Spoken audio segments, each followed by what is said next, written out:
안녕하세요. 사연을 적으려고 하니 이상하게 손이 덜덜 떨리네요. 누군가에게 저와 비슷한 상황이 부끄러운 치부일 수도 있다고 생각을 하지만 저는 지은 죄가 없이 당당하기 때문에 여러분들께 제 이야기를 한번 소개해 드려 볼까 합니다. 저는 벌써 나이가 40대에 접어들었어요. 40년이 조금 넘는 삶을 살면서 나름 치열하게 살았고 겪을 상황은 다 겪어봤다고 생각을 했는데 살면서 한 번도 일어나지 않았으면 하고 바랬던 일을 겪게 되면서 참으로 세월이라는 게 덧없구나 하는 걸 느끼게 되었습니다. 어디 남들에게서나 전해 듣던 이야기들이 저에게 실제로 일어나게 될 것이라 누가 생각이나 했겠습니까? 제가 오늘 할 이야기는 아주 기가 막힌 이야기입니다. 아주 잘못된 사랑 하나로 모든 것이 산산조각이 나게 된 그런 이야기죠. 저에게만 해당되는 이야기가 아니라 아주 동네를 발칵 뒤집어둔 이야기를 지금부터 시작하도록 하겠습니다. 남편이랑 저랑은 결혼을 조금 늦게 하게 되었어요. 사실 남편은 가진 게 그럭저럭한 남자였고 뭐 착해 빠진 거 말고는 잘난 게 없는 사람이었어요. 직장도 중소기업에 다니고 있었고 사람이 워낙 순하고 착해 빠져서 그런지 주변에서 조금만 잘한다 해주면 정말 잘하는 줄 알고 열심히 노력하는 사람이었죠. 전 그 모습이 마음에 들었어요. 남편이 정말 패션 센스가 꽝이었거든요. 누가 공대 나온 남자 아니랄까봐 맨날 체크무늬 남방에 면바지만 입던 사람이었거든요. 제가 몇 번 이런 스타일이 잘 어울리겠다, 머리도 이렇게 하고 다녀라, 잘 어울린다 하니까 점점 노력하는 모습을 보여주더라고요. 그뿐만이 아니라 여심을 전혀 모르는 남자였는데 제가 하나를 가르쳐주면 두 번, 세 번 더 공부해서 마음을 알아주려고 노력하는 모습을 보여주었어요. 저를 위해서 변화하려고 하다 보니까 그게 마음에 들어서 결혼까지 결심을 하게 되었죠. 근데 이게 착하고 순해서 노력하는 게 아니라 줏대가 없어서 남의 말에 쉽게 빠져드는 사람이라는 걸 결혼 후에 알게 된 것입니다. 처음에는 그저 우리 남편은 너무 착해서 뼛속까지 선한 사람이야 라고 생각을 했는데 시간이 지나면 지날수록 멍청해 보이는 거예요. 답답하다는 생각을 신혼 초부터 하게 됐죠. 문제는 아기가 전혀 없는 사람이라서 제가 답답해하는 걸 못 받아들이는 눈치였어요. 자기는 평생을 이렇게 살아왔고 모든 것을 천천히 해내고 싶다고 말을 했어요. 물론 뭐 신중하게 생각하는 거야 좋죠. 근데 이 인간이 신중한 사람은 또 아니었다는 겁니다. 저는 요즘 말하는 성격 테스트 있죠. 그런 걸로 종합해 봤을 때 외향적이고 직관적이고 이성적이고 계획적인 사람이었거든요. 그러니까 과정과 결과를 하나하나 다 따져서 최선의 결과물을 만들어내는 사람이었는데 남편은 그냥 남들이 좋다고 하면 휘둘리고 남들이 칭찬해주면 어쩔 줄 몰라 하면서 좋아하는 그런 멍청한 인간이었다는 겁니다. 물론 사람이 좋은 거지. 그걸 왜 멍청하다고 말해? 마누라가 너무 한 거 아니야? 하고 생각하시는 분들도 있기야 하겠죠. 그런데 저랑은 정반대의 성향을 가진 사람이랑 평생 지지고 볶고 살아야 한다면 손해를 보는 게 누구겠어요? 계획적인 제가 손해를 보지 않겠어요? 제가 오죽하면 평생을 잘 살아보겠다고 결혼까지 한 남자와 살면서 손해를 따지겠냐고요. 정말 그 정도로 안 맞는 사람이었지만 그래도 또 좋은 땐 좋았어요. 다정하고 위로를 잘 해주는 감성적인 남자라서 뭔가 삐걱거림이 있을 때 원인을 찾고 해결을 하려는 저에게 감정적으로 위로를 해주는 사람이었기에 저도 참 마음 치료를 많이 했죠. 그렇게 지지고 볶고 살면서 이 남자만큼은 내가 심적으로 의지를 할 수 있겠다 하고 느낀 적이 여러 번 있었기에 참으면서 살 수 있었습니다. 가진 게 별로 없는 사람이었지만 저에게는 꽤 괜찮은 버팀목이기도 했고요. 물론 시댁도 한몫했습니다.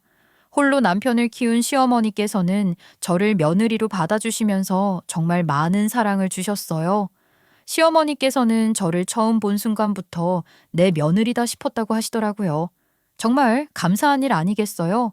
보통은 시자 붙으면 사이가 좋을 수가 없다고 하던데 시어머니께서는 저를 처음부터 너무 마음에 든다 해주시니까 저도 더불어서 그 마음에 보답하고 싶은 생각이 들어 시어머니를 더욱 알뜰살뜰하게 챙기고 싶어지더라고요. 참으로 감사한 인연이다 싶었죠. 아이고, 우리 며느리 처음 본 순간부터 내 마음에 쏙 들었어. 정말 예쁘고 단정하네. 어쩌다가 이런 복덩어리를 우리 아들이 꽉 물었을꼬. 이제는 가족이 되었으니 서로 배려하며 잘 살아봤으면 좋겠구나. 나한테 서운한 게 있으면 바로바로 말해주고. 알았지? 어머님, 그렇게 말씀해 주셔서 감사합니다. 제가 드리고 싶은 말을 어머님이 그대로 해주셨는걸요? 저희 텔레파시가 통했나 봐요. 저도 어머님 처음 뵀을 때부터 정말 좋았어요. 제가 어머님께 서운할 일이 있을까요? 어머님께서 벌써부터 이렇게 잘해주시니까 저도 더 잘하고 싶다는 생각이 들어요. 정말? 아이고, 내가 그 말 들으니까 너무 기쁘다. 우리 며느리랑은 잘 지낼 것 같아. 너처럼 예의 바르고 착한 아이가 우리 집에 들어와서 참 좋아. 앞으로 살면서 부딪힐 일이 많을 수도 있겠지만 서로 위기를 잘 헤쳐나가도록 하자. 알았지? 그게 바로 가족인 거야. 저도 어머님과 잘 지내고 싶어요. 부족한 점이 있더라도 잘 부탁드려요. 혼내실 때 혼내시더라도 서로 마음에 담아두지 않기로 해요. 아유, 당연하지. 그리고 부족한 점은 무슨. 네가 우리 집에 들어와서 기운이 더 좋아졌어. 앞으로 우리 서로 도우면서 잘 지내보자고. 네, 어머님. 저도 어머님께 많이 배우고 싶어요. 이렇게 따뜻하게 맞아주셔서 정말 감사해요. 우리 가족이 되었으니 이제 네 걱정은 내가 다 덜어줄게. 무엇이든 나한테 이야기해. 우리 딸처럼 생각할게. 신혼여행을 다녀오자마자 양계 인사를 드리러 갔을 때 시모는 누구보다 환대를 해주셨죠. 물론 결혼 전에도 몇 번 찾아뵙기는 했었는데 막상 며느리로서 만나는 거랑 또 다르더라고요. 게다가 제가 온다고 반찬도 바리바리 싸주시고 꽃다발까지 준비를 하셨더라니까요. 며느리가 생기면 꼭 주고 싶었다면서 말이죠. 이렇게 환영을 해주시는데 제가 어떻게 시댁을 싫어할 수가 있겠어요? 게다가 시아버지가 일찍이 돌아가셔서 시어머니 혼자 계시는데 제가 더 자주 찾아뵙고 잘 해야겠다는 생각을 했었죠. 물론 시어머니께서도 하나뿐인 며느리라면서 저를 끔찍히 예뻐해 주시겠다고 했어요. 그런데 이게 다 이유가 있었더라고요. 시모에게는 동네에서 알아주는 절친이 하나 있었는데 그 집도 아들이 딱 하나 있었대요.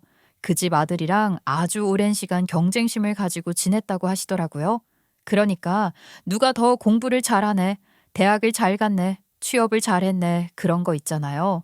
그 동네 절친 아주머니는 민철 엄마라고 부르셨었는데 그 민철 아줌마도 엄청나게 자식 자랑에 눈이 뒤집힌 사람이었어요.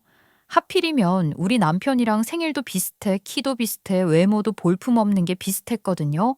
근데 항상 민철 씨가 공부를 좀 더 잘했나 봐요. 성적도 고만고만한 수준에서 1, 2등 정도 차이가 났는데 그걸로 민철 아줌마가 우리 시모의 속을 엄청 뒤집어 놨었나 봐요. 거기다가 대학도 우리 남편보다 조금 더 잘 가고 취업도 빨리 했거든요. 민철 아줌마가 우리 시모 속을 그렇게 긁었음에도 같이 뭐 계모임을 한다나 뭐라나? 서로 가까운 거리에 살면서 오며 가며 또 오간정이 있어서 쉽게 연을 끊지는 못한 그런 사이였던 거죠. 거기다가 민철 씨 아저씨께서 돌아가신 시아버지랑 친하게 지내시기도 했고 기일도 챙겨주시고 그래서 보기 싫어도 보는 사이라고 하셨어요. 심지어 결혼도 민철 씨가 2년 먼저 했는데 여기서 살짝 전세가 뒤집혔죠. 민철 씨가 결혼 1년 만에 이혼을 하고 말았거든요. 그리고 저희가 바로 그 다음 해에 결혼을 했고요. 그러니 우리 시모가 며느리 자랑을 엄청나게 하고 다닌 거예요. 일부러 민철 아줌마의 속을 뒤집어 놓고 싶어서요. 오죽하면 민철 아줌마를 만나러 갈 때마다 저를 데리고 가셨다니까요.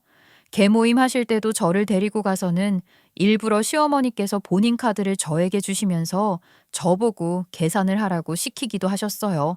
저는 시어머니가 시킨 대로 시모 카드로 계산을 했는데 우리 시모가 호들갑을 떨더라고요. 아니, 우리 며느리가 계산을 했어? 아이고, 우리 계모임이라서 개돈도 있는데. 우리 며느리가 이렇게 나를 생각해주는 속이 깊어. 내 친구들 사이에서 길을 살려주려고 계산까지 하고 말이야. 내가 정말로 우리 며느리한테 평생 잘해야 돼. 우리 며느리가 얼마나 착해. 얘들아, 너희들도 모두 우리 며느리한테 밥 잘 먹었다고 인사 한마디 해야지. 그런 식으로 며느리와 너무너무 사이가 좋고 잘 지낸다고 자랑을 하고 싶어 하셨어요. 덕분에 저는 좀 민망했죠. 사실 그 밥값이 뭐 끽 해봐야 10만 원 정도 나온 거라서 제가 충분히 살 수도 있었는데 굳이 본인 카드까지 쥐어주시면서 제가 계산한 척 자랑하고 싶어 하는 게 조금 오그라들기는 했어요.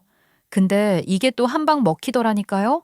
민철 아줌마 입이 대빨 나와서 아무 말도 못하고 쭈뼛하게 며느리가 센스가 있네 하며 한마디 던지시는데 우리 시모 어깨가 하늘로 치솟는 것 같더라고요. 이래서 여자들의 경쟁이라는 게 무서운 건가 싶었어요. 아무튼 그런 식으로 저를 몇 번 이용해 두셨죠. 뭐 우리 시목이 살려주는 일에 제가 그 정도도 못하겠나 싶었는데 우리 시모랑 저랑 틀어지는 일이 생기게 되었습니다. 우리 시모가 제가 서울여대를 나왔는데 서울대를 나왔다고 거짓말을 친 거예요. 저는 그런 거짓말을 쳤을 거라는 걸 꿈에도 몰랐지요. 미리 말을 해줬어도 왜 그런 거짓말을 치냐고 시모한테 한마디 했겠지만 제가 뭐라고 할 걸 알았는지 저한테는 말을 안 하시고 친구분들께 특히 민철 아줌마한테 그런 거짓말을 친 거였어요. 그러니 저는 아무것도 모르고 있다가 우연히 시댁에 가는 길에 민철 아줌마를 만나게 되면서 일이 틀어지게 된 거죠. 어머, 정순애 안 사람 아니야? 오늘도 너네 시어머니 만나러 시댁에 가는 게야? 아이고, 정말 지극정성이다. 그 옆편네 뭐가 그렇게 좋다고. 아주머니 안녕하세요. 저희 시어머니께서 저한테 얼마나 잘해주신다고요. 맨날 가도 또 가고 싶은걸요? 그래? 그 옆편네가 며느리 하나는 잘 봤지. 아이, 근데 맞다. 우리 며느리가 그 학교를 어디 나왔다고 그랬었지? 대학 말이야. 갑자기 그렇게 물어보시더라고요. 저는 그게 민철 아줌마가 저를 떠보는 거라고는 전혀 생각을 하지 못했어요. 나중에 다 알고 나니까 시어머니께서 제가 서울대를 나왔다고 거짓말을 치셨다고 했었잖아요. 근데 제가 다니고 있는 회사가 이름이 있는 회사도 아니고 대기업은 더더욱 아닌 일가의 중소기업이었으니까 별 볼 일 없는 정말 그냥 회사요. 그러니까 의심이라도 됐나 보더라고요. 서울대를 나온 사람이 그런 회사를 다닌다고 하는 생각을 충분히 하실 수도 있죠, 뭐. 그래서 저에게 어디 대학을 나온 거냐고 까먹은 척 능청스럽게 연기를 하시면서 물어보신 거예요. 저야 뭐 제가 나온 대학을 숨길 필요도 없었고요. 네? 저 나온 대학이요? 갑자기 그건 왜 물어보세요? 아니, 내가 지난번에 정수 엄마한테 들었는데 그 기억이 안 나서 말이야. 어디라고 그랬더라? 저 서울여대 나왔어요. 사실 그런 거 물어보는 게 조금 이상하긴 했지만 제가 뭐 대학을 안 나온 것도 아니니까 별 의심 없이 서울여대를 졸업했다고 말씀을 드렸죠. 그랬더니만 민철 아줌마가 조용히 혼잣말로 그럼 그렇지 하면서 피식 웃는 게 아니겠어요? 기분이 순간 좀 상하는 것 같더라고요. 우리 시어머니랑 사이가 안 좋은 이유를 딱 알겠더라니까요. 사람을 기본적으로 경쟁 상대로 보고 좀 깔보는 듯 하는데 기분이 좋을 수가 있나요? 그래서 왜 그러시는 거냐고 다시 한번 물어봤더니만 어물쩍 넘어가시더라고요. 예, 아니다. 얼른 가봐. 네 시어머니가 목 빠지게 기다리고 있는 거 아니겠니? 그렇게 그냥 끝나는 줄 알았는데 그건 제 착각이었던 거죠. 그 다음 개모임에서 민철 아줌마가 대놓고 쪽을 주었다고 합니다. 우리 시어머니께 제대로 한 방 먹인 거죠. 왜 민철 씨가 이혼을 했다고 했잖아요. 그걸로 우리 시어머니께서 엄청 갈궜었나 봐요. 너는 며느리 복이 없다. 나는 며느리 복이 넘치는데 이런 거 말이죠. 그렇게 이를 갈고 있던 민철 아줌마가 제가 졸업한 대학이 서울대가 아닌 서울여대인 걸 알았으니 얼마나 개모임 날을 기다리셨겠어요. 우리 시어머니한테 한 방 먹이고 싶어서 말이죠. 민철 엄마 뭐 좋은 일 있어? 왜 그렇게 날 보면서 피식피식 웃어대? 아니 그냥 내가 우연히 알게 됐지 뭐야. 그 자랑스러운 며느리 말이야. 자네를 속인 거 아니야? 서울대가 아니라 서울여대를 나왔다고 하던데 혹시 자네도 알고선 우리한테 거짓말 친 거야? 왜 그런 걸로 거짓말을 치고 그래? 며느리 속상하게. 무슨 소리를 하는 거야? 누가 누구를 속였다고 그래? 우리 며느리 서울대 나왔다니까. 아유 자존심 박박 우기는 거야? 아니면 진짜로 며느리가 서울대 나왔다고 거짓말을 친 거야? 아니 그럼 나한테도 서울대를 나왔다고 말을 해야지. 아니 내가 물어보니까 서울대가 아니라 서울여대를 나왔다고 하던데. 어머 진짜야? 아니 청소 엄마는 무슨 그런 거짓말을 하고 그래. 며느리가 참하고 예쁘더만 굳이 대학을 어디 나왔는지 거짓말할 필요가 있어? 아유 그러게 말이야. 서울대 나오면 뭐 우리가 부러워할 거라고 생각했어? 엥 왜 그랬대? 친구들이 전부 다 민철 아줌마 편에 서서 시모한테 한 소리를 하니까 우리 시모 얼굴이 벌겋게 달아올라서는 입을 꾹 다물게 된 거죠. 개모임 친구들이 하나같이 며느리 자랑 그렇게 하더니만 대학 나온 거 가지고 거짓말 할 줄은 꿈에도 몰랐다고 한 소리를 하니까 시모도 뭐 할 말 없지 않겠어요? 다들 며느리가 착하던데 시어미가 대학 나온 거 거짓말하고 다닌 거 알면 속상하겠다 하면서 민철 아줌마 편들 들었죠. 그러니 시모가 가만히 있었겠어요? 개모임 끝나고 오자마자 저한테 전화를 걸어서 노발대발 난리를 치신 겁니다. 아니 얘 너는 민철 엄마한테 그런 소리는 왜 하고 그래? 대학 어디 나왔냐고 물어보는데 그걸 또 고지고대로 대답을 하고 앉아있어? 네? 어머님이 제가 어디 대학을 졸업했는지 말을 해주셨다고 했어서 그냥 물어보시는 거에 대답을 한 것뿐인데 무슨 문제가 있었나요? 아유 답답해. 민철 엄마가 무슨 이야기를 하든 대답을 신중하게 했어야지. 그냥 어디 학교 졸업했냐고 물어보셔서 대답을 한 것뿐인데 왜 그렇게 제 대학에 관심을 가지시는 건지 저도 궁금한걸요? 어머님은 왜 이렇게 화가 나셨어요?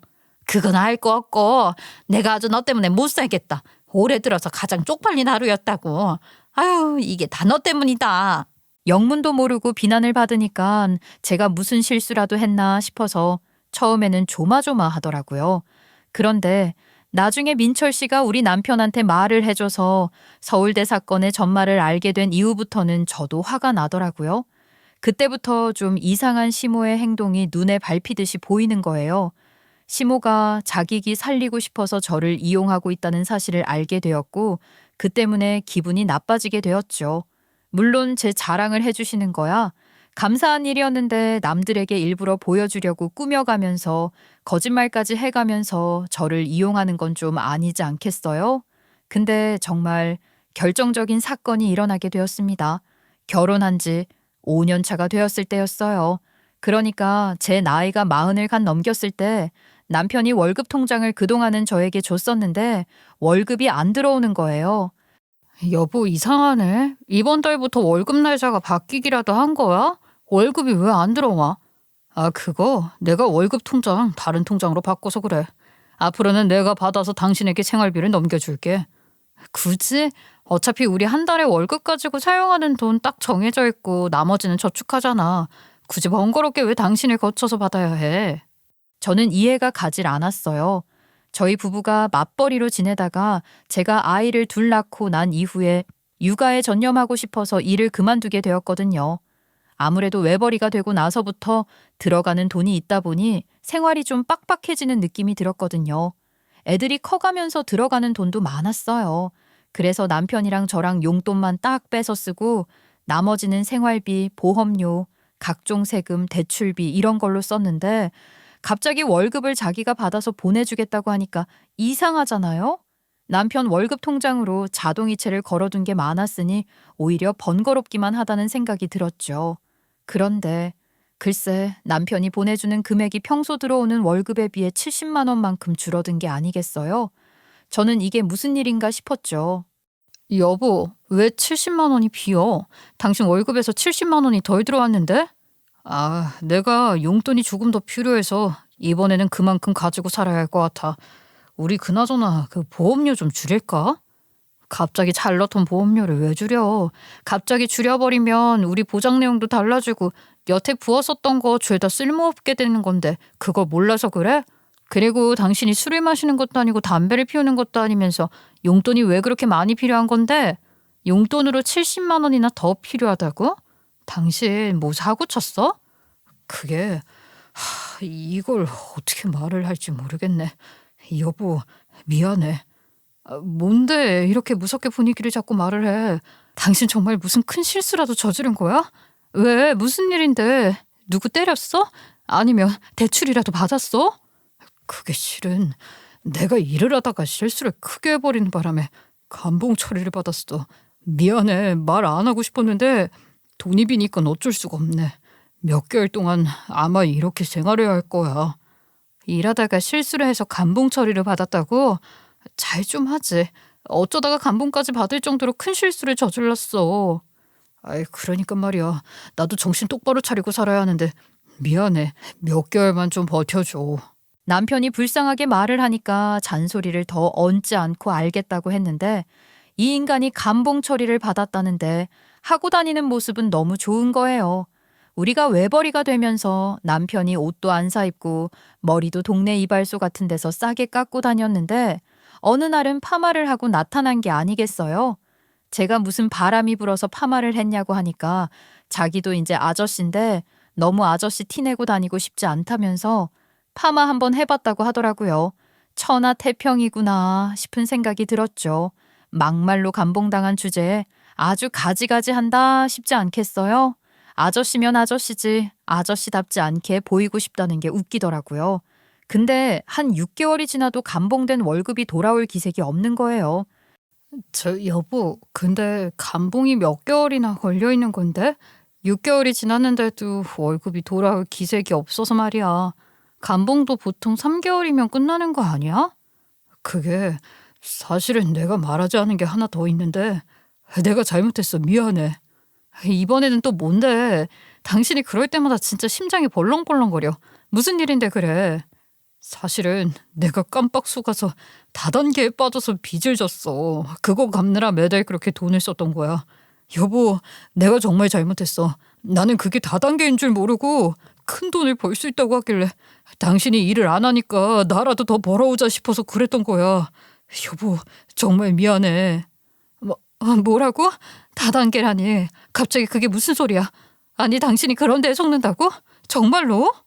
제가 진짜 미치는 줄 알았다니까요. 일반적인 그런 다단계도 아니었어요. 남편의 말에 의하면 퇴사를 한 동료가 진짜 좋은 게 있다면서 다단계 상품을 추천을 해줬고 그게 우리가 흔히 아는 물건을 사는 그런 다단계가 아니라 코인 투자를 하는 다단계라나 찾아보니까 코인 스캠 같은 거더라고요. 일단 돈을 투자하면 수익이랍시고 조금 돈을 나눠주고 계속 투자하게 만들어서 한 방에 돈을 가로채는 그건 조잡한 수법에 당한 것이었어요. 어떻게 이런 일에 당할 수 있나 싶으시죠? 이 인간이 글쎄 수익이 들어오니까 눈이 돌아서 퇴직금도 미리 뺏쓰고 빚까지 내서 투자를 했는데 사기를 맞았다는 거예요. 나도 처음에는 수익률이 엄청 좋고 돈을 자꾸 더 얹어서 돌려주니까 이건 진짜구나 싶었어. 내가 큰 돈을 투자하면 그만큼 그 큰 돈이 들어올 거라 생각했으니까 이번에 마지막 투자의 기회라고 무조건 뽑아야 된다고 해서 퇴직금까지 날려먹을 줄은 몰랐어. 대출까지 받았다며. 사기 먹은 금액이 얼마나 되는 건데? 3억 조금 넘어. 3억이라고? 진짜 미친 거 아니야? 그 돈을 지금 다 잃어버렸다는 거야? 그 길로 바로 시댁에 찾아갔습니다. 시어머니께 이 인간이 얼마나 바보 같은 짓을 했는지 다 이야기를 했는데 시모 반응이 이상하더라고요. 보통은 그렇게 말을 하면 모자란 아들 탓을 해야 정상인데 시모가 갑자기 저한테 그러는 거예요. 그러길래 네가 집에서 놀고 먹으면서 남편 간수도 안 하고 그러니까 저기 허튼 짓을 하고 다니는 거 아니냐. 너도 나가서 돈이나 좀 벌어오던가. 아니 어머님, 지금 이이가 대출까지 받아서 집 쫄딱 망하게 생겼는데 제 탓을 하시는 거예요? 어떻게 그렇게 말을 하실 수가 있어요? 아니 그러면 나보고 뭐 어쩌라고. 나한테 3억을 내놔라 이 소리냐? 그런 게 아니라요. 속상하니까 찾아와서 말씀을 드리는 거죠. 어머님께서 따끔하게 혼쭐이라도 내주실 줄 알고 찾아온 건데 제 탓을 하실 거라고는 생각도 못했어요. 아이고 내 속이야. 내가 내 아들을 어떻게 키웠는데 내가 말이다 속이 상해서 요즘 하루도 살 수가 없어. 민철이는 말이야 이혼하고 난 다음에 여자 하나 잘 물었다고 하더라. 누구보다 날고 긴다고 하는데 아니 우리 아들은 지금 이게 무슨 꼴이야. 네가 능력이 있었으면 우리 아들이 그런 곳에 왜 돈을 쏟아부었겠어. 아니 여기서 민철 씨 이야기는 왜 나오고 민철 씨가 만나는 여자 이야기는 왜 나와요? 그 여자는 뭐라더라? 아무튼 뭐 하는지는 모르겠지만 자기 사업하면서 돈 잘 번다고 하더라. 네가 집에서 애 키운답시고 놀고 먹고 있으니까 우리 아들이 생활비가 부족해서 돈이라도 조금 더 벌어보려고 그런 일을 하다가 망친 거 아니겠니? 그럼 이게 다 누구 탓이냔 말이다. 저한테 성질을 있는 대로 없는 대로 부리시는 게 아니겠어요? 어머님 지금 무슨 말씀을 하시는 거예요? 어머님 논리대로라면 지금 남편이 이렇게 사고를 친 건 무조건 제 책임이다 하는 건데 제가 뭘 잘못했다고 그런 말을 하세요. 저는요, 이 사람이 그런 짓을 했다는 것조차도 몰랐다고요. 모르는 게 문제라는 거다. 남편이 하는 일을 왜 모르냐, 왜? 무조건 신경 써야 하는 거 아니냐? 민철이가 요즘 만나는 여자는 아주 하나하나 다 신경을 쓴다고 하더라. 민철이가 누구를 만나? 내가 어찌 알아. 민철이 여자 생겼단다. 누군지 꽁꽁 숨기는데 그렇게 하나하나 민철이를 챙기고 는단다. 나중에 결혼할 때 되면 말해준다고 하는데 이 여편네가 얼마나 자랑을 하던지 앵간한 사람이 아니니까 내 앞에서 저렇게 입에 침이 마르게 자랑을 해대지. 자기 사업하는 사람이라는데 돈이 얼마나 많겠어. 얘 며느라가야 비교를 당해서야 되겠니? 내조를 팍팍해도 모자랄 판에 지금 사기를 맞게 만든다는 게 이게 말이나 되는 소리야? 어머님, 그렇게 말씀하시면 제가 억울하죠. 민철 씨는 그만큼 똑부러지게 행동을 하는가 보죠. 우리 남편처럼 모질이처럼 안 굴고요. 모질이처럼 구니까 사기도 맞는 거지. 그 말이야말로 우리 시모 발작 포인트를 제대로 눌러버린 거죠. 그 뒤로 아주 사사건건 비교를 해대면서 저에게 쓴소리, 열뻗치는 소리 장렬을 하는데 그놈의 민철 씨 때문에 저랑 시모와 좋았던 시기가 다 지나갔다니까요. 완전 앙숙이나 다름없는 사이가 되어버렸어요. 그 뒤로 걸핏하면 민철이가 말이다. 아니 그 여자친구라는 애가 집에 선물을 보냈다는데 이러면서 저한테 잘 좀 하라고 아주 난리인 거예요.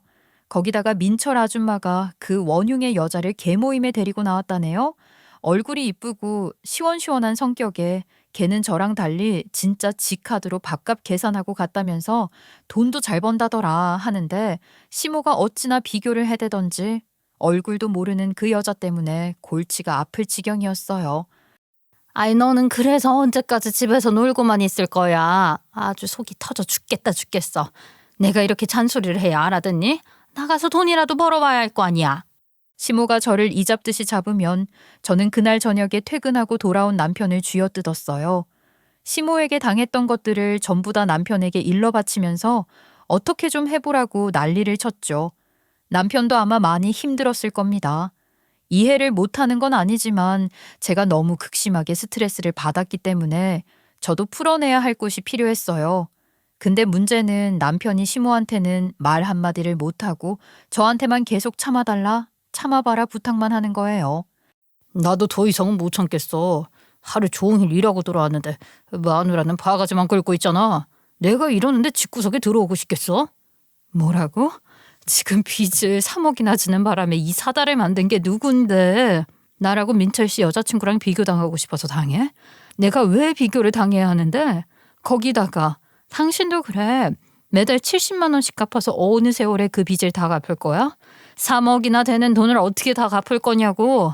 당신만 짜증나? 나도 짜증나. 나는 내 속이 아예 비틀어지는 것 같다고. 그렇게 남편이랑도 냉전 상태에 돌입을 했는데 글쎄 제가 또 어마어마한 사실을 알게 됐지 뭐예요. 정말 우연히 또 민철 아줌마를 만나게 되었는데 민철 아줌마가 저한테 슬그머니 또 말을 거시더라고요. 솔직히 시어머니 때문에 민철 아줌마 꼴도 보기 싫었는데 말을 걸어오는데 어떻게 모른 척 하겠어요? 요즘 살만 나겠어. 제가요? 왜요? 아유, 왜 모르는 척하고 그래. 정수 월급이 올랐다며? 정수 엄마가 아주 어찌나 자랑을 하던지. 아니, 이건 또 무슨 소리란 말입니까? 어이가 없어서 제가 남편한테 월급 명세서 좀 갖고 와라 했더니만 눈에 띄게 당황하더라고요. 그래서 이거 진짜 사실이구나 싶었습니다. 아니, 어떻게 저도 모르는 사실을 민철 아줌마가 알고 있냐고요? 야, 너 월급 통장 가지고 와봐. 내가 너 한 달 실수령이 얼마나 됐는지 좀 알아야겠다. 생각해보니까 그렇잖아. 벌써 지금 회사를 몇 년이나 다녔는데 월급이 한 번 안 올랐겠어? 갑자기 월급 통장 타령을 왜 하는 거야? 내가 알아서 관리하고 있다니까. 이거 프라이버시야? 프라이버시 좋아하네. 당장 가지고 와. 아유, 월급 통장 회사에 있어. 내일 가지고 올게, 내일. 그러더니 그 다음 날도 그 다다음 날도 까먹었다? 이러는 거예요. 제가 회사에 찾아가는 수가 있다고 하니까 울며 겨자 먹기로 통장을 가지고 왔는데 진짜 월급이 오른 거 아니겠어요? 근데 남편이 매달 빚을 갚고 있다고 했잖아요. 대출을 받았으니까요. 근데 그 대출금을 갚으려면 업체에 갚아야 할 거 아닙니까? 이름이 웬 여자 이름인 거예요. 아니, 대출금 갚는 거야 알겠는데 왜 여자 이름이야? 업체 이름도 아니고 개인 통장에다가 빚을 갚는 게 이상하잖아. 아이, 나도 모르지. 그 대부업체에서 그 계좌로 돈을 보내라고 하니까 나는 시키는 대로 한 거밖에 없어. 그러면서 자리를 피하는데 이상하잖아요.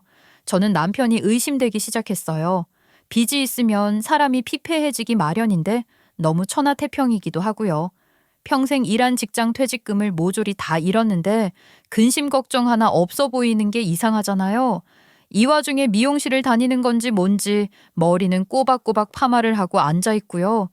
누가 봐도 이건 대출 받아서 빚 포함 꼬라박은 돈이 3억이나 생긴 사람의 꼴이 아니라는 거 잘 알지 않겠어요? 그래서 저는 이 의심을 해결하기 위해서 이 인간을 미행하기로 결심했습니다. 그리고 실행에 바로 옮겼죠. 남편의 회사 앞에서 며칠 잠복을 하기로 했어요. 근데 이건 영화에서나 가능한 일이더라고요. 이 인간이 야근을 한다고 하는 날마다 제가 택시 아저씨한테 부탁을 하고 회사 주차장에 있는 남편 차 근처에서 기다렸는데 진짜 밤 9시, 10시나 되어서 차를 타러 주차장에 와서는 집으로 오는 거예요. 3일 내내 하루도 빠짐없이 말이죠.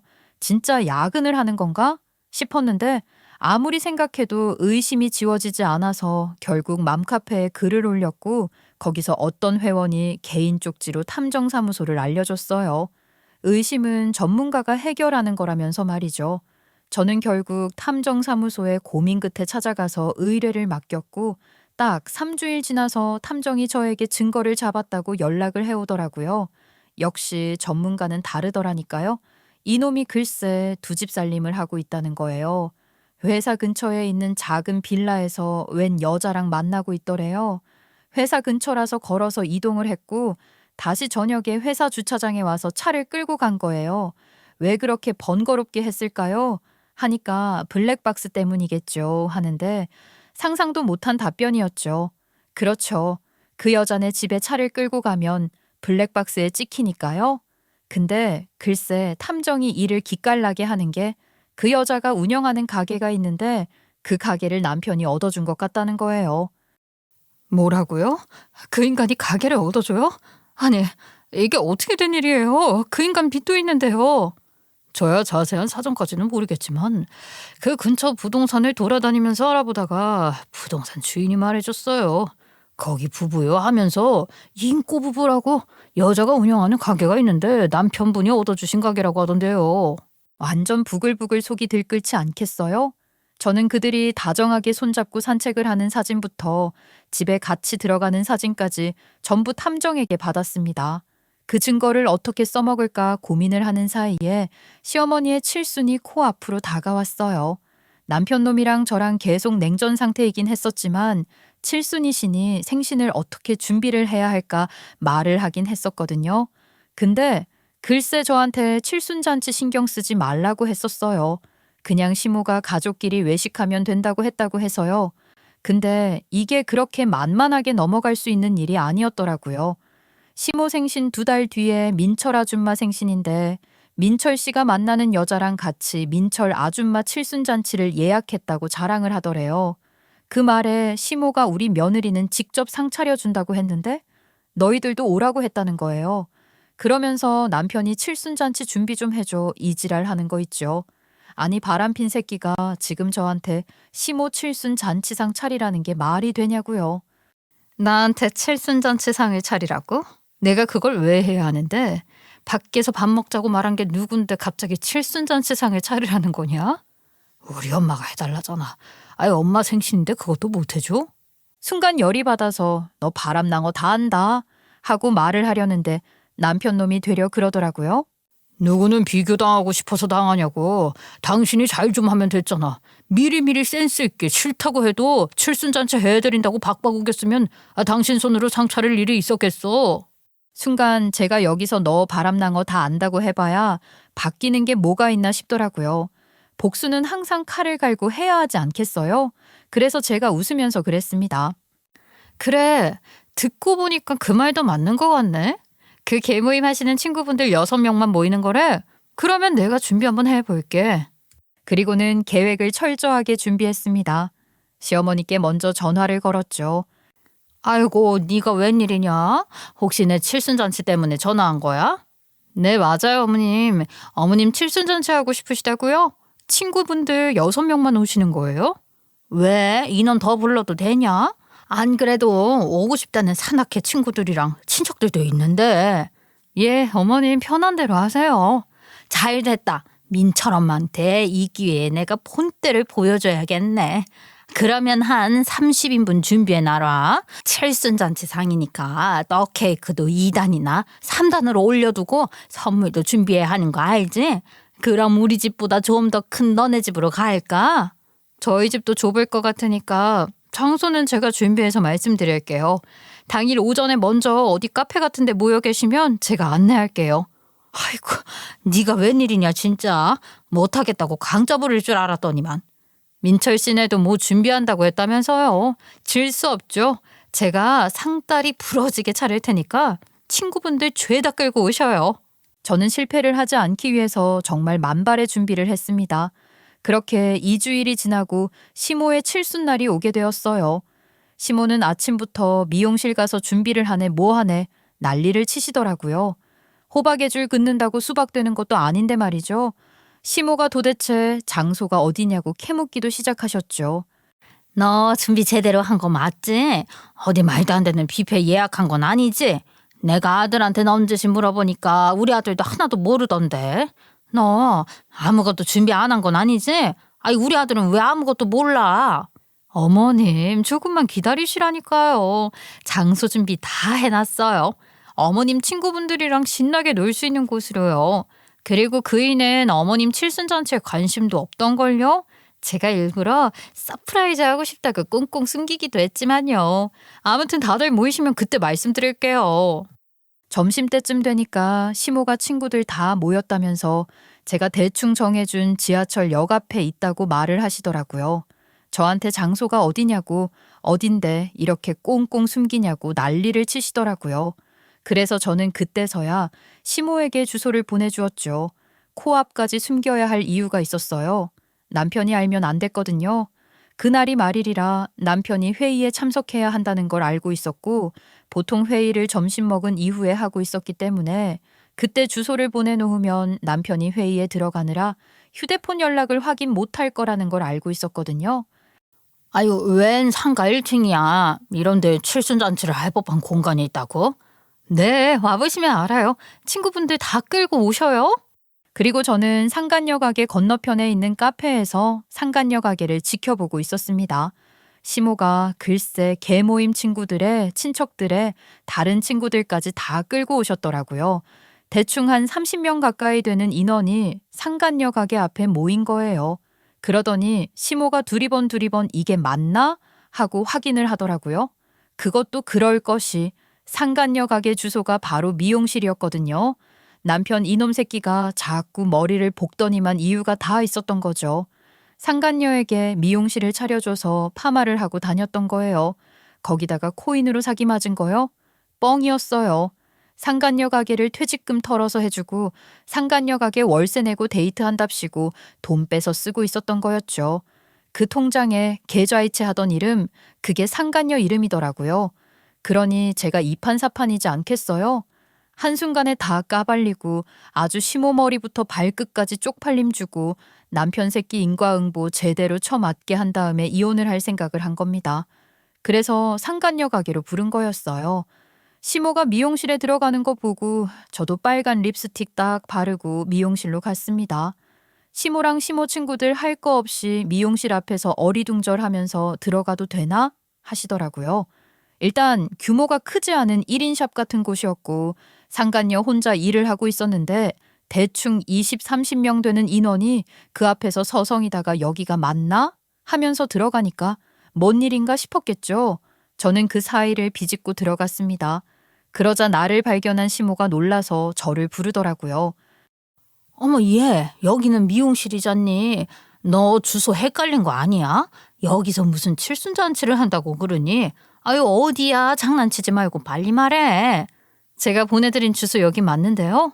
그 순간 사람들 사이를 비집고 제가 있는 곳까지 온 민철 아줌마를 봤는데 아줌마 얼굴이 어리둥절해 있는 거예요. 아니, 여기는 어떻게 알고 찾아온 거야? 자네 칠순잔치를 한다더니 지금 우리 예비 며느리 가게에서 뭔 짓이야? 어머님, 여긴 무슨 일로? 이분들은 다 누구세요? 저기요, 그쪽은 누구신데 여기서 행패시냐고요? 여기 개인 영업장이거든요. 어머님, 이분들 다 어머님 친구셔요? 아니, 내 친구가 칠순잔치 한다고 그래서 잔치하러 왔더니 네 미용실 아니니? 아니, 정수 며느리는 무슨 생각으로 여기로 온 거야? 민철 아줌마 입에서 정수라는 이름이 나오니까 상간녀 얼굴이 확 굳어버리더라고요. 맞아요. 여기가 잔치 장소라니까요. 저기요, 저한테 행패라고 했어요? 행패를 부린 게 누군데? 니년이 내 남편한테 행패를 부린 거지? 아니지. 둘이 서로 좋아 죽었으니까 나한테 행패를 부린 게 되는 건가? 아니, 이게 다 무슨 소리야? 우리 예비 며느리랑 누구랑 뭘 어째? 너 미쳤니? 아니, 지금 우리 아들이 민철이 약혼녀랑 뭐 바람이라도 피웠다는 거야? 여기서 우리 아들 이름이 왜 나와? 순간 그 많은 사람들이 웅성웅성 하다가 다 같이 입을 싹 다물더라고요. 자리에 정막이 감돌더라니까요. 네, 맞아요. 바람 피웠어요. 말 그대로입니다. 그 인간이 코인 사기를 당해요? 말도 안 되는 소리. 퇴직금 털어서 이 여자 미용실 차려주고 빚 갚는다는 핑계로 돈 빼돌려서 이 여자 월세 내주고 둘이 먹고 즐기는 데 쓰고 있었더라고요. 아이고, 우리 아들이 퍽이나 그랬겠다. 무슨 말도 안 되는 소리야. 그 간이 콩알만한 애가 무슨 바람을 피워. 너 그게 사실이야? 이 가게 정수가 내준 거라고? 어머님, 그게... 아이고, 아니 지금 이게 다 어떻게 된 일이야? 그러니까 이게 어떻게 된 일이냐면 저도 탐정이 사진을 들이밀어서 알았습니다. 글쎄 이 상간녀가 우리 남편이랑 민철 씨랑 양다리였네요. 그러니까 민철 씨가 만난다던 그 잘 챙기고 잘 꾸며준다는 여자가 내 남편의 상간녀였던 거죠. 아주 계획적으로 바람을 피웠더라고요. 민철 씨한테는 지가 살고 있는 집 보증금하고 월세를 받고 우리 남편한테는 미용실 보증금에 월세를 받아가면서 말입니다. 아주 요일별로 다양하게 만났더라고요. 문제는 남편도 민철 씨도 그 사실을 모르는 것 같더라는 거예요. 탐정이 지켜본 바로는 그랬대요. 민철 씨는 돌싱이니까 결혼까지 생각을 했고 그 전에 기반을 다지기 위해서 귀가 팔랑귀인 우리 남편을 꼬셔서 뜯어내고 있었던 거죠. 제가 그 사실을 알고 일부러 칠순잔치 장소랍시고 이 미용실에 다들 불러 모은 거고요. 여기 증거 사진이라도 들이밀어야 믿으시겠어요? 이 사진 보세요. 이날은 우리 남편이랑 저날은 민철 씨랑 아주 두 분이 또 싸우셔야겠네요. 이 상간녀를 과연 누가 데리고 갈지 말이에요. 일단 저는 제 남편 안 가질 거니까 두 분이 알아서 며느리 나눠 가지세요. 이게 진짜야? 이 망할 년이 지금 순진한 우리 아들 꼬셔서 가게를 내달라고 하고 돈을 뜯어먹어? 순진하고 착한 줄 알았더니 완전 양다리 풀려셨잖아. 양년아, 네가 감히 우리 아들을 꼬여내서 등을 쳐먹어? 그 사실을 다 까발리고 나니까 우리 시모도 민철 아줌마도 뒤로 넘어갈 수밖에 없었죠. 뭐 완전 배꼽 잡을 일 아니겠어요? 거기 온 친척들에 계모임 아줌마들까지 전부 기겁하면서 어떻게 이런 일이 있을 수가 있냐고 난리가 났습니다. 오죽 떠들기 좋아하는 사람들이겠냐고요. 완전 개싸움이 벌어졌죠. 아니 어떻게 된 게 이런 년인 줄도 모르고 며느리 삼겠다고 그렇게 자랑을 하고 다녔어. 누가 할 소리를 멀쩡한 마누라 냅두고 바람 피운 놈이 무슨 할 말이 있다고. 너는 하다 이제 넘볼 게 없어서 우리 아들 짝꿍까지 넘봐. 니년 아들만 아니었어도 이런 일이 뭐가 있겠어. 왜 마누라 있는 놈이 남의 여자를 넘보냐고. 아이 넘보긴 누가 넘봐. 우리 아들이 그럴 놈이야. 저 불려시 같은 년이 순진한 우리 아들을 꼬셨겠지. 아니 세상에 어떻게 며느리감 자랑을 해도 첫단 년을 며느리라고 받아들여. 너 지금 말 다 했어? 그래 다 했다. 어쩔래? 아 정말 왜 이러세요? 제 가게에서 손 안 피우시면 신고할 거예요. 당장 다들 나가세요. 나가세요들. 상황 파악 제대로 못한 상간녀가 자기 가게에서 나가라고 한 순간 민철 아줌마랑 시모가 둘 다 그년한테 달려들면서 미친년아.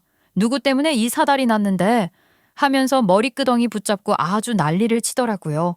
제 손에 피 한 방울 안 묻히고 완벽하게 복수를 할 수 있었죠. 거기 있던 시모 친구들의 친척들까지 다들 혀 끌끌 차면서 한마디씩 하고 다들 사라졌습니다.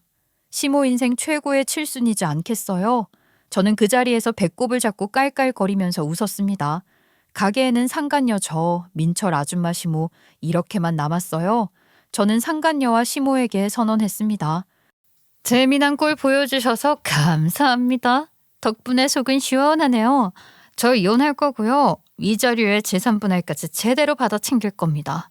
너는 상간녀 소송 걸 거니까 제대로 준비해라.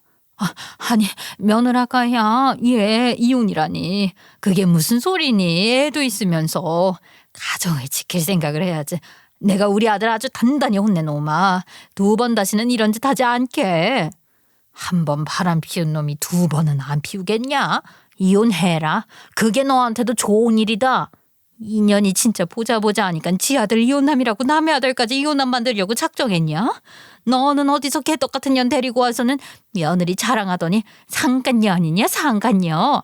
너 진짜 오늘 나랑 끝까지 가보자는 거야? 어? 다들 조용히 좀 하세요. 저는 이혼하기로 마음먹었고 절대로 봐줄 생각 없습니다. 여기서 제가 그냥 넘어가면 호구지요. 저 진짜 어렵게 개업했어요. 이 바닥에서 소문나면 안 된다고요. 동네 사람들 소문이 얼마나 무서운데 상간녀 소송은 피해 주시면 안 될까요? 위자료 500만 원 드릴게요. 아니, 우리 집 멍멍이 자식 등쳐먹은 돈은 얼만데 500만 원 주겠대? 이것도 우리 집 멍멍이 자식이 얻어준 거라며. 내가 이 가게도 재산 분할 받을 거야. 제가 뭐든 다 할게요. 제발 살려만 주세요. 저 진짜 이번이 마지막이다 생각하고 가게 차린 거란 말이에요. 네 돈으로 차린 것도 아니면서 뭐 그렇게 소중하다고 난리야. 내가 다 빼앗아 올 거니까 그런 줄 알아. 아이고, 네 집 며느리인지 아주 보을만하다. 전현이 누구 며느리야? 나도 우리 아들한테 결혼을 빙자해서 사기치고 집 얻어먹은 거 고소할 거야. 우리 아들도 니년한테 속아서 가게 차려준 거니까 가게 빼.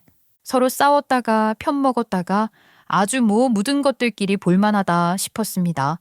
이 소식을 뒤늦게 들은 남편 민철 씨도 퇴근 후에 미용실에 찾아왔고 상간녀한테 누구 먼저 만난 거냐고 캐묻는데 제가 어이가 없어서 품속에 고이 모셔놨던 바람 사실을 알았을 때부터 준비했던 이혼 서류 꺼내서 남편에게 들이밀었습니다. 누가 먼저인지는 나한테 중요한 거 아니니까 도장 찍어. 바람을 피운 게 중요한 거지 순서가 중요하냐? 나한테 너밖에 없는데 네가 이혼하자고 하면 어떡하냐. 내가 된통 당한 거라고 한 번만 용서해주면 안 되겠어? 저런 년인 거 몰랐어. 알았으면 안 만났을 거라고? 그럼 다른 연애 만났겠지. 네가 바가지를 긁으니까 우리 아들이 잠깐 한눈 판 거 아니겠니? 앞으로는 우리 아들도 잘못한 거 알았으니까 조심할 거다. 아니 바가지 긁는다고 다 바람 펴요? 이게 무슨 말도 안 되는 소리예요. 어머님, 그럼 바가지 안 긁고 너그러이 바람도 용서해 줄 수 있는 며느리 다시 들이세요. 저는 안 되겠네요. 다들 넋이 빠지고 진이 빠진 채로 저를 쳐다보길래 저는 그 자리를 그냥 박차고 나왔습니다. 그리고 준비했던 이혼 소송에 상간녀 소송까지 진행했어요. 상간녀랑 남편 둘 다 와서 저한테 잘못했다고 빌더라고요. 2번 다시는 안 만나겠다고 하는데 만나던 말던 저랑 무슨 상관이란 말입니까? 내가 얘하고 2번 다시는 안 만난다고 각서 쓸게. 제발 한 번만 용서해 주라. 저도 위자료 어떻게든 마련해서 드릴게요. 그러니까 소송만 취하해주시면 안 될까요? 내가 왜 너희 편의를 봐줘야 하니? 둘이 알아서들 하고 나는 내 위자료 탈 없이 챙기려면 소송 쭉 이어가야 한다네. 그러니까 2번 다시는 나 찾아오지 마. 살려달라고 잘못했다고 비는 그 인간들에게 침 한 번 퇴뱉어주고는 저는 꿋꿋하게 소송을 이어갔습니다. 이변 없이 2 소송 모두 이겼고 전 남편에게 양육비 재산 분할 그리고 위자료까지 두둑하게 받아낼 수 있었어요. 그 과정에서 집 한 돈 대부분이 저한테 넘어오게 되었고 상간녀 가게도 정리한 것 같더라고요. 상간녀에게 위자료 2천만 원도 받았어요. 더 웃긴 건 상간녀도 2마리 토끼 잡으려다가 2마리 다 잃었잖아요. 집도 뺏겨 가게도 뺏겨 아주 그냥 못 살겠다고 난리 났나 보더라고요. 거기다가 뭐 동네에 소문 쫙 돌았으니 어디 얼굴이나 들고 다니겠어요. 동네 야반 도주하듯이 떴다고 하더랍니다. 내가 정말 귀신이라도 씌었던 것 같아. 내가 왜 그런 짓을 했지? 여보, 당신이 나에게 얼마나 소중한 사람인지 익숙함에 속아서 까먹은 것 같아. 여보, 정말 미안해. 제발 나에게 다시 한번 기회를 줘. 처절하게 후회를 했지만 이미 늦은 것 아니겠어요? 저에게 자비란 없었습니다. 그래서 지금 저는 어떻게 살고 있냐고요? 솔직히 처음엔 좀 힘들었어요. 애들 챙겨야지, 일도 구해야지, 어떻게 먹고 살아야 하나 막막했는데 죽으라는 법은 없더라고요. 일단 가진 돈은 애들 교육비, 나중을 위한 대비책으로 투자를 시작했어요. 요즘 좋은 주식 종목들 많더라고요. 그리고 집은 당장 구하기 어려우니 친정에 머리 숙여 들어오게 되었습니다. 우리 부모님 저한테 오히려 잘했다고 하시더라고요. 그런 꼴 보고 살 필요 없다고 말이죠. 덕분에 좀 눈치 보이지만 애들 어린이집 맡겨놓고 아버지가 알아봐 주신 친구분 회사에서 사무직으로 일하면서 돈 벌고 있는 중이에요. 아직도 가끔 전 남편에게서 연락이 오긴 하지만 모조리 무시하면서 말이죠. 도대체 바람을 왜 피우는 걸까요?